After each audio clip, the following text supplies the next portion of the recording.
नमस्कार दोस्तों, कैसे हो आप सभी। आज हम करेंगे हरियाणा में जो ग्रुप डी का पेपर हुआ था मॉर्निंग शिफ्ट का, उसके मैथ के क्वेश्चन नंबर 1। दो सिक्के एक साथ उछाले जाते हैं तो दो पश्य भाग प्राप्त करने की प्रायिकता मीन्स प्रोबेबिलिटी क्या होगी। इस तरह के क्वेश्चन को हम कैसे सोल्व करेंगे। जब दो सिक्कों को एक साथ उछाला जाता है तो उसकी टोटल संभावना कितनी हुई, 2 की पावर 2, कितनी हुई 4। इसको देखो कैसे करेंगे। दो सिक्के हैं, यानी कि पहले पर हेड दूसरे पर भी हेड, पहले पर टेल दूसरे पर भी टेल, या फिर पहले पे हेड दूसरे पे टेल, या पहले पे टेल दूसरे पे हेड। इस तरह से 4 संभावनाएं बनी। अब निकालना क्या है, दो पश्य यानी कि दो टेल आने की संभावना। दो टेल तो एक ही पर आई है, तो टोटल हमारी कितनी थी 4, और दो टेल क्या किस पर आई है, एक ही पर, तो आंसर क्या हुआ 1/4। अब चलते हम अगले क्वेश्चन की तरफ। Question number 2। यह क्वेश्चन ट्रिग्नोमेट्री का है, डरने की जरूरत नहीं है, बहुत ही आसान क्वेश्चन है। यदि 5 टेंजेंट अल्फा बराबर है 4 तो 5 sine alpha minus 3 cos alpha बटे 5 sine alpha plus 2 cos alpha किसके बराबर होगा। इस तरह के क्वेश्चन को कैसे सोल्व करेंगे। जो ये दिया 5 टेंजेंट अल्फा बराबर है 4, टेंजेंट को एक साइड रख लेंगे, कितना हो गया टेंजेंट अल्फा 5/4। अब क्या करेंगे, जो इक्वेशन दी है इसमें हम जो साइन कोस दिया है उसको कोशिश करेंगे कि टेंजेंट में बदल लें। टेंजेंट में कैसे बदलेंगे, इस इक्वेशन को ऊपर और नीचे कोस से डिवाइड कर देंगे। ठीक है, कोस से डिवाइड करने पर कोस से कोस कट जाएगा और साइन बटे कोस क्या हो जाएगा, टेंजेंट हो जाएगा।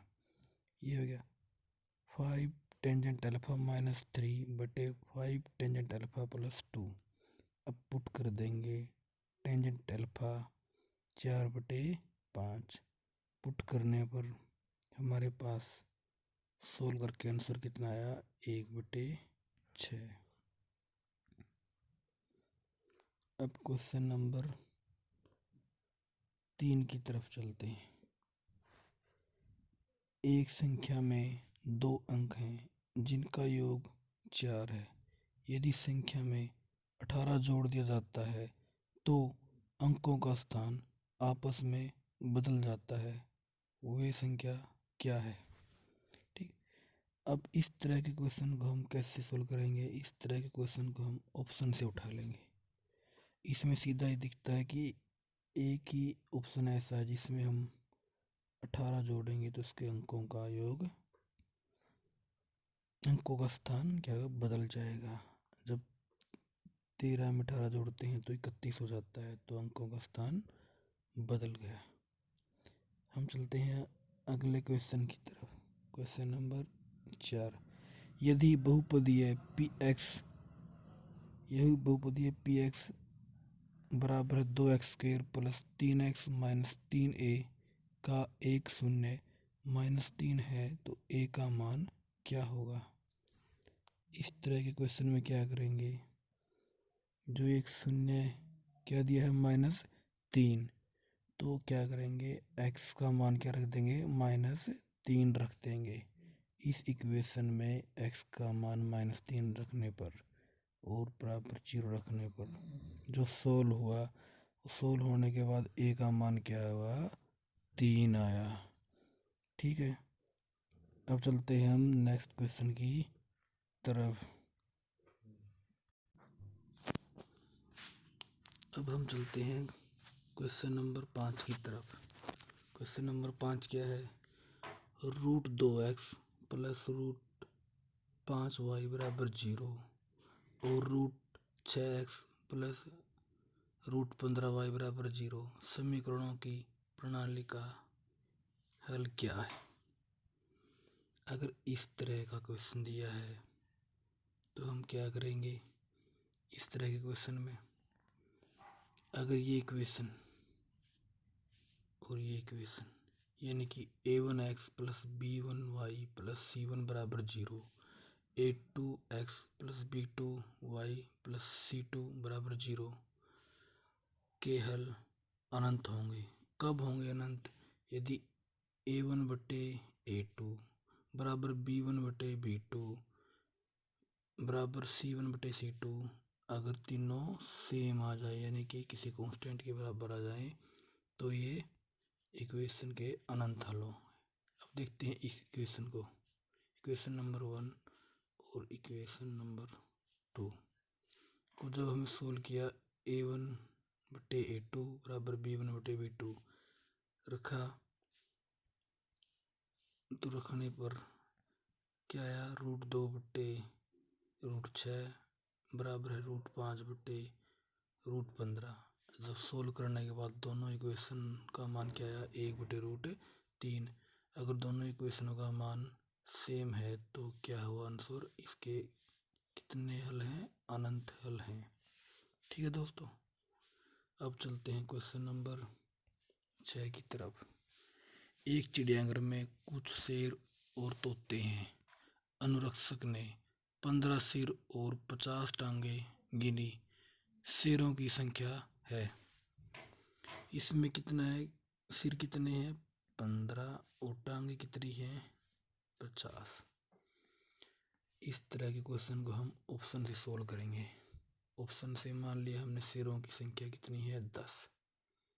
अगर शेरों की संख्या 10 है, मान लिया शेरों की संख्या 10 है, तो टांग कितनी हुई शेरों की? टोटल 10 गुणा 4, क्योंकि एक शेर की कितनी टांग होती हैं? 4, तो टोटल कितनी हुई? 40 टांग।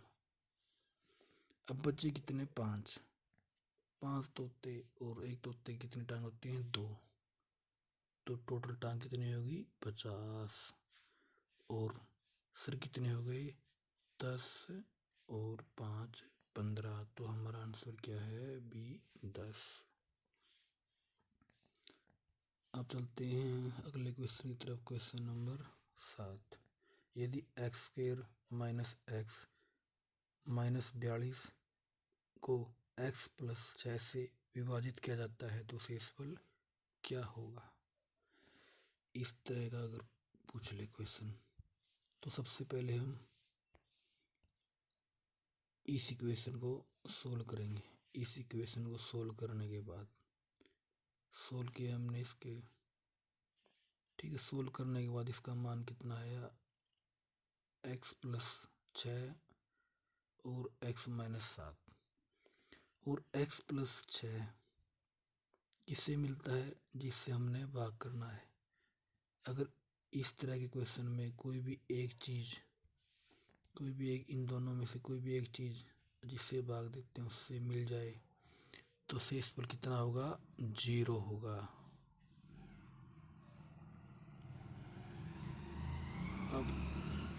अब चलते हैं क्वेश्चन नंबर 8 की तरफ। समीकरण 3x माइनस वाई बराबर 5, 9x माइनस 3y प्लस सी बराबर 0 के मान है। यदि सी, तो सी क्या होगा? इस तरह की क्वेश्चन में क्या करेंगे? इस तरह की क्वेश्चन में हम करेंगे इन दोनों इक्वेशनों को समान बना लेंगे। इसको समान कैसे बनाएंगे? सेम जो पहली इक्वेशन है को दूसरी के समान कैसे बनाएं? इसको हम पहली इक्वेशन को 3 से गुणा कर देंगे। पहली इक्वेशन को 3 से गुणा कर दिया। 3 से गुणा करने के बाद क्या आया हमारे पास? ये पहली इक्वेशन थी और ये दूसरी इक्वेशन। इसके जो अगले वाला भाग था क्या मिल गया? अब पीछे वाला भाग क्या निकालना था? सी की वैल्यू निकालनी थी। ये पीछे बड़ा भाग बच गया, पीछे बड़े भाग दोनों इक्वल हो गए, माइनस सी बराबर है 15, तो सी बराबर कितने बराबर हो गया माइनस के 15।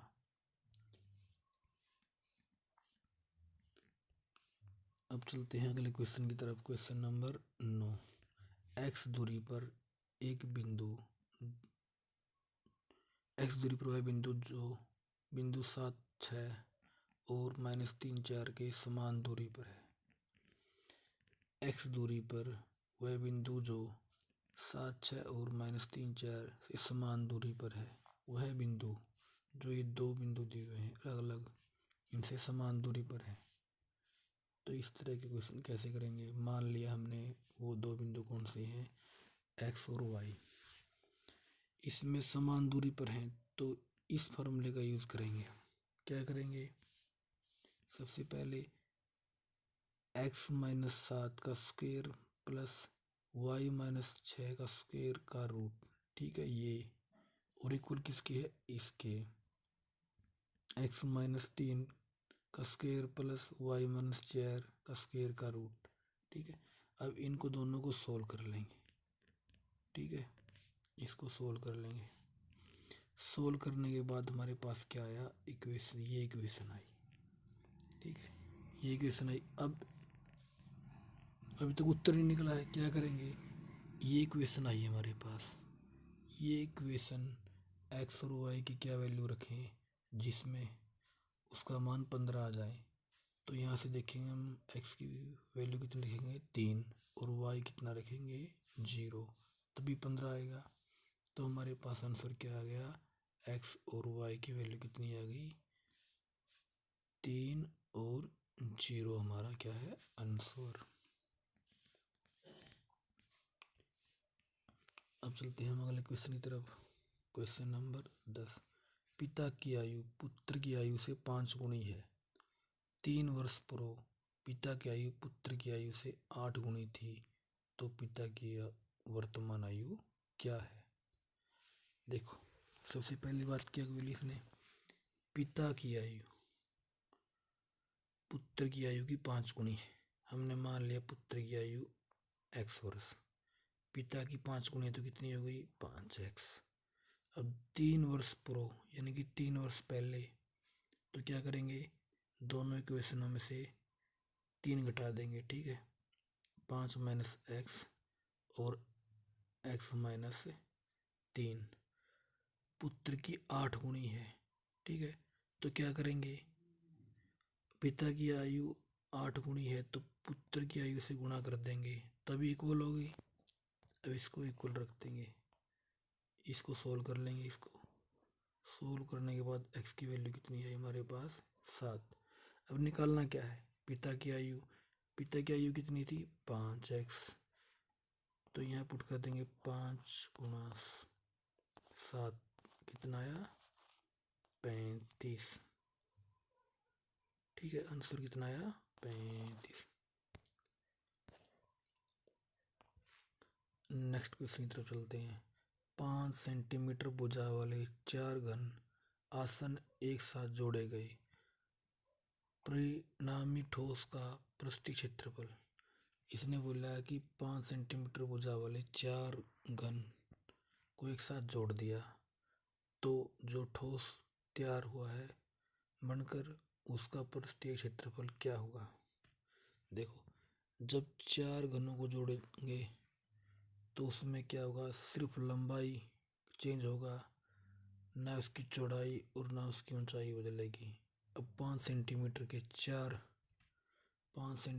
4 घनों को जोड़ने पर उसकी लंबाई कितनी होगी 20 सेंटीमीटर होगी, ठीक है, और चौड़ाई और ऊंचाई वही रही 5 सेंटीमीटर। अब ये बन गया घनाभ।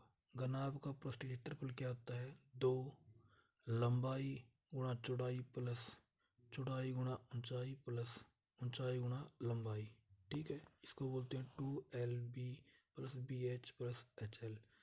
इसके अंदर इसका मान पुट कर देंगे, ठीक है, पुट करने के बाद इसका जो सलूशन कितना आया 450, 450 क्या है हमारा आंसर। अब चलते हैं हम अगले क्वेश्चन की तरफ। निम्नलिखित में से कौन सा एक समांतर श्रेणी बनाता है? ये ऑप्शन दिए हुए हैं, इनमें से कौन सा एक जो एपी यानी कि समांतर श्रेणी बनाता है? एपी बनाने के लिए हमें क्या देखना पड़ेगा? एपी बनाने के लिए हम देखना पड़ेगा कि इसका जो सार्वंतर है वो समान होना चाहिए। ठीक है, इसमें से सिर्फ एक ही डी ऑप्शन है जो क्या करता है, जिसका सार्वंतर समान है और उसका सार्वंतर कितना है, √2। तो हमारा आंसर क्या है, डी।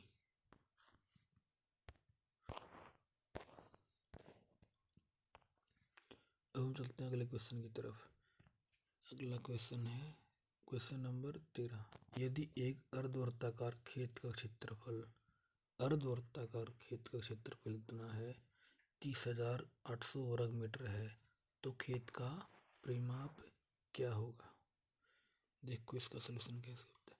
अर्धवर्त का क्षेत्रफल कितना होता है, 1/2 पाई आर स्क्वायर। इसको जो हमें दिया क्षेत्रफल उसके बराबर रख देंगे। ठीक है, बराबर रखने पर हमें यहाँ से क्या मिलेगा आर की वैल्यू। आर कितना आ गया, 140। अब क्या निकालना है, अर्धवर्त का परिमाप। ठीक है, अर्धवर्त का परिमाप का फार्मूला क्या होता है, pi R plus 2r। Pi R plus 2r।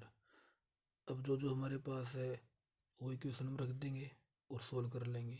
पाई की वैल्यू कितनी है, 22/7। आर कितना, 140 प्लस 2 गुणा आर। आर कितना है, 140, तो 2 गुणा आर 280 हो गया।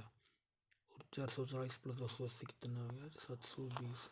अर्धवर्त का परिमाप क्या आया, 720 हमारा आंसर है। अब हमारा लास्ट क्वेश्चन, समीकरण x² प्लस √2x - 4 बराबर 0 के हल क्या है? ठीक है, इसको हमने सोल्व करना है। कैसे सोल्व करेंगे? ठीक, उसका जोड़ तो आना चाहिए √2 और गुणा आनी चाहिए -4। इसको हम तोड़ लेंगे। x² plus 2√2x -√2x -4। ठीक है, और इसको सोल्व कर लेंगे। इसमें x कॉमन निकाल लिया, x प्लस 2√2 माइनस लास्ट वाले से क्या निकाल लिया, √2 कॉमन, x माइनस 2√2। एक तो आ गया x माइनस √2, दूसरा x प्लस 2√2। जब x की वैल्यू निकाली तो क्या आया, x बराबर -2√2 और 2। पूरी इक्वेशन को सोल्व करने के बाद हमारे पास आंसर क्या आया, -2√2 और √2। धन्यवाद दोस्तों। आपको हमारी वीडियो कैसी लगी? अगर अच्छी लगी हो तो लाइक शेयर सब्सक्राइब करें। धन्यवाद दोस्तों।